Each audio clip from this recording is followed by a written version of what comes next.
مزید بیانات کے لیے چینل کو سبسکرائب کریں اور بیل آئیکن کو دبائیں۔ جزاک اللہ۔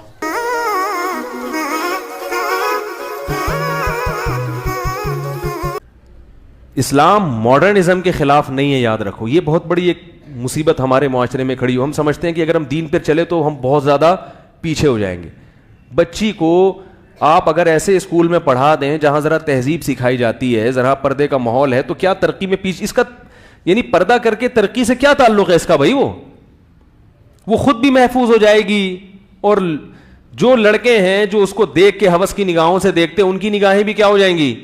محفوظ ہو جائیں گی۔ بس لبرل بننے کا شوق ہے۔ ہمارے بزرگوں نے اس بات کی بھی بہت احتیاط کی ہے کہ کسی نو عمر لڑکے کو بھی بڑی عمر کے لڑکوں سے فری ہونے کی اجازت، بولو بھائی، نہ دی جائے۔ اتنا براڈ مائنڈڈ بننے کی ضرورت نہیں ہے۔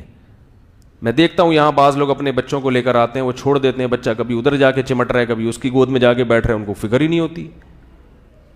میں کہتا ہوں کیوں ایسا کہنے، تو سارے نمازی ہیں۔ احتیاط بہرحال کیا ہے؟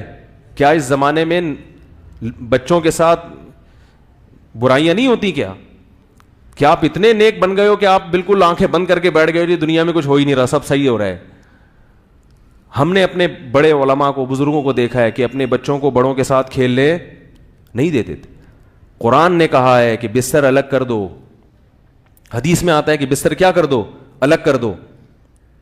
علماء نے یہاں تک بیان کیا ہے کہ بچہ جب 10 سال کا ہو جائے تو وہ اپنی بہن کے ساتھ ایک بستر پہ، بولو نا، نہیں سو سکتا، کہ اجازت نہیں ہے سونے کی، الگ کرو اس کا بستر۔ جب بہن کے ساتھ نہیں سو سکتا تو گرل فرینڈ کے ساتھ کیسے گھوم سکتا ہے بھائی؟ وہ سگی بہن کے ساتھ جب اتنا فری ہونے کی اجازت نہیں ہے، کس قدر تباہ ہو گیا ہے معاشرہ، جا کے دیکھو آپ۔ تو کسی نے بتایا کہ ایسے غیر مسلموں میں حالات پیدا ہو گئے ہیں کہ بچیاں اپنے محرم رشتہ داروں سے بھی محفوظ نہیں ہیں، جنسی درندہ بنایا جا رہا ہے انٹرنیٹ پر، یوٹیوب پہ آپ دیکھیں جو چیزیں پھیل رہی ہیں۔ پھر اسکولوں میں تو یہ انسان کم ہے، مرد ہے تو وہ مذکر ہے، عورت ہے تو وہ کیا ہے؟ مؤنث ہے۔ یہ ایک امیج انسانیت کا دنیا کے سامنے جا رہا ہے۔ تو اللہ نے فرمایا کہ ہم نے یہ تمہیں نعمتیں دی ہیں۔ اب اللہ انسان سے شکایت کر رہے ہیں، بس یہ بات آیت کا ترجمہ کر کے بات ختم کرتا ہوں۔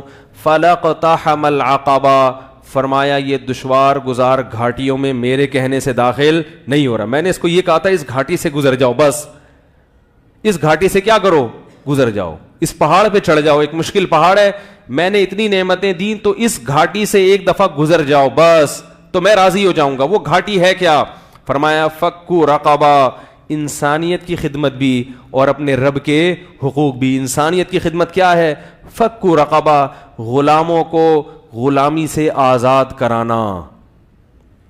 پہلے زمانے میں غلام ہوا کرتے تھے نا، تو اللہ نے کہا ان کو خرید کے کیا کرو؟ آزاد کرواؤ۔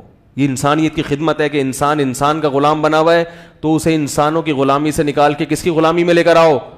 اللہ کی۔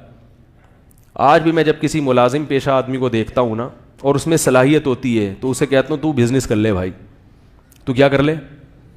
دینداروں کو تو میں اکثر یہی مشورہ دیتا ہوں کہ اپنا کاروبار کرو، باس کی چاپلوسیاں کر کے زندگی، بولو نا، نہ گزارو۔